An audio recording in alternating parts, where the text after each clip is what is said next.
Alright, hello, my name is Leo, and today I'll be presenting my project on brain tumor segmentation using deep learning.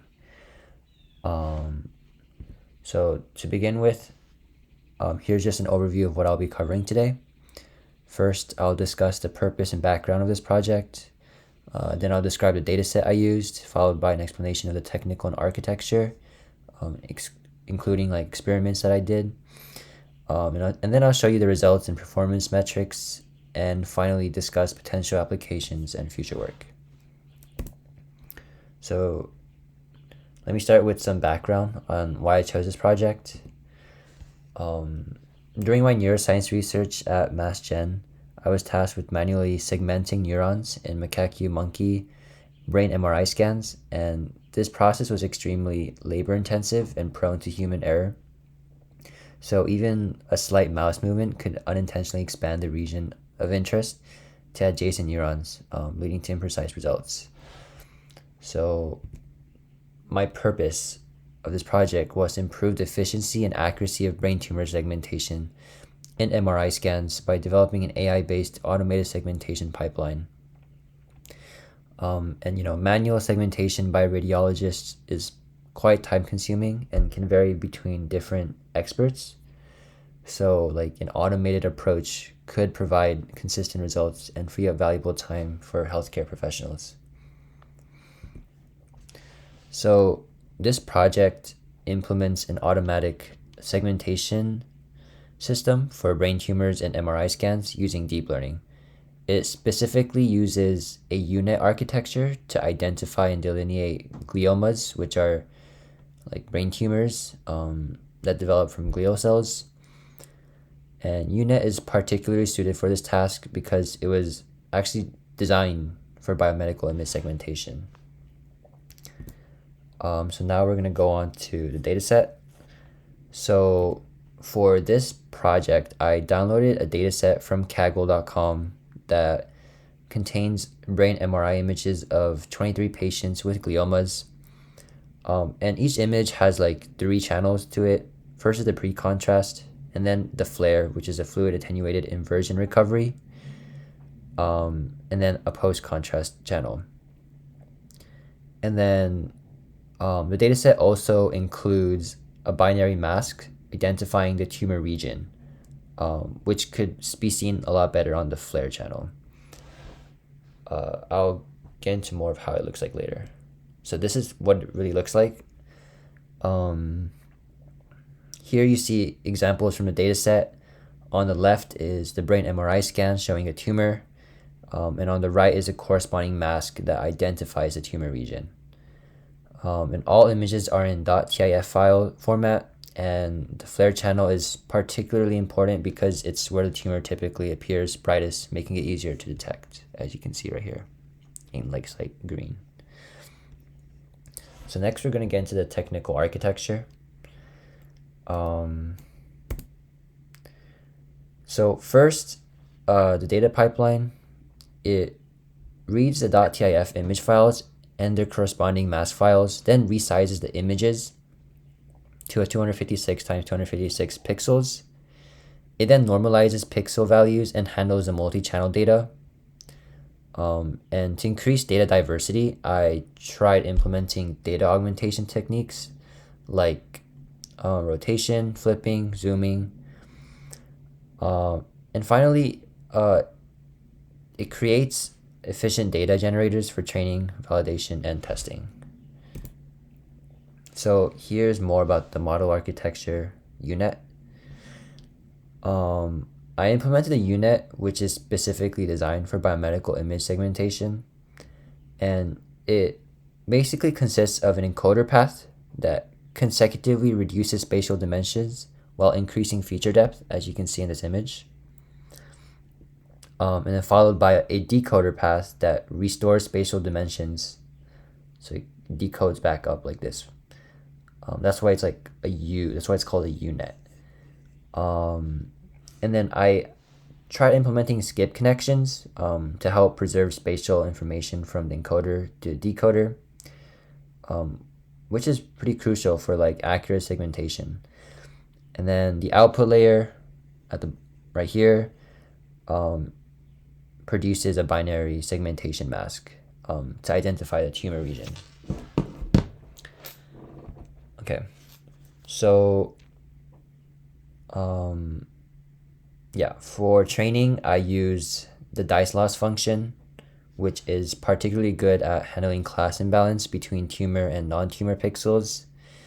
And then for evaluation metrics, it includes like dice coefficient and intersection over union, which provide quantitative measures of segmentation accuracy. And I also implemented early stopping and learning rate reduction to prevent overfitting and to optimize training. And then I created like a framework that logs training progress and visualizes performance over time, which I can show you later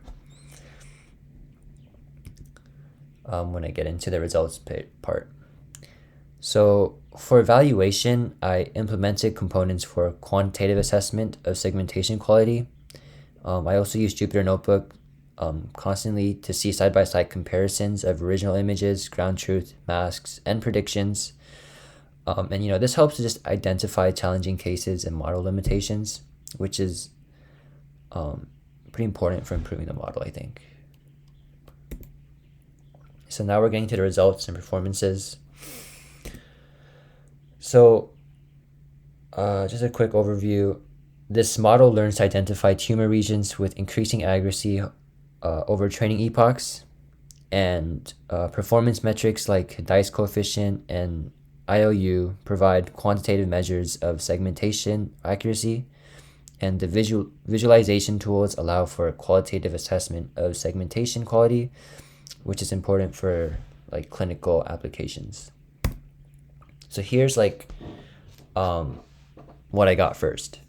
At first, before without any training, without much training, it showed me the flare image on the top left, and then the mask that signifies the tumor, and then the model predicted nothing.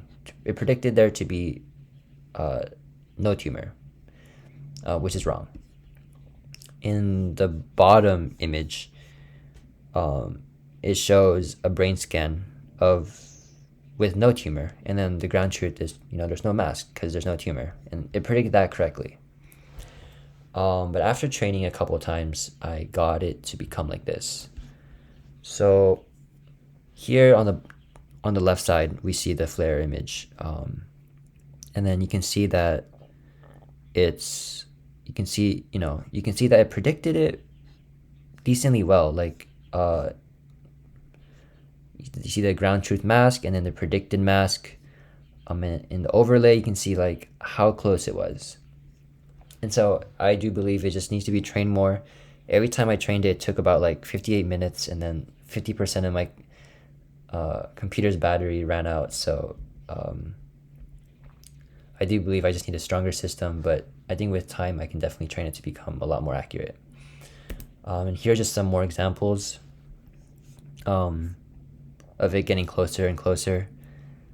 Yeah. Okay. And then finally, we're gonna look at some of the graphs that I created. So these graphs get created every single time I train my model. And then, so first the model accuracy part, it basically shows the percentage of pixels that the model like correctly classifies as either tumor or non-tumor. And it basically just gives a general overview of how well your model is performing. And then the model loss, it basically shows the error of the model's predictions, measured by my loss function, which is the dice loss. And then I think it just provides a more nuanced view of model performance than accuracy, especially with like imbalanced classes. Yeah, and I think it penalizes the model more heavily for being very wrong rather than just counting correct/incorrect classifications. And then the dice coefficient. which basically shows the spatial overlap between the predicted segmentation and the ground truth mask. And it matters because Dye's coefficient is particularly important for segmentation tasks. And then, so the accuracy, just another quick overview of all three of them. The accuracy gives me a general sense of overall performance, but may be misleading due to imbalance. And then the model loss shows me how my optimization is proceeding, and can identify overfitting. And the Dye's coefficient provides the most clinically relevant measure of segmentation quality. And I think like in a successful training run, for model accuracy, I should expect increasing and then plateauing around 1. And then for model loss, I should expect it to be decreasing and then plateauing, which you can actually see in both graphs that it's doing. And then in Dye's coefficient, I should expect it to be increasing and then plateauing around 1. So there's still a little bit a long way to go, but with more training, it should keep going up. And obviously more epochs as well. Yeah. So now I'll get into like the applications and future work of this project. I think this project does have several important applications. First, it can assist with radiologists in tumor identification and measurement, providing a second opinion or initial assessment, and it also provides precise tumor boundaries for surgical planning, which is critical for tumor overall, tumor like removal. And then for future work, I plan to increase the dataset size for better generalization. Because I think 23 patients is relatively small for like deep learning, even though for each image, I guess for each patient I was given like at least like 30 different images per patient. I do believe working with a bigger data set would help with, the training process. And then I also want to implement transfer learning from larger data sets to improve performance. And this would be cool. I think I'd like to extend this to like multi-class segmentation that can distinguish like tumor core, edema, and some like enhancing tumor regions, which would provide even more valuable information for treatment planning. And then since I'm like recording this, I think if you have any questions, you can always just send it to me through Piazza. And besides that, thank you for listening.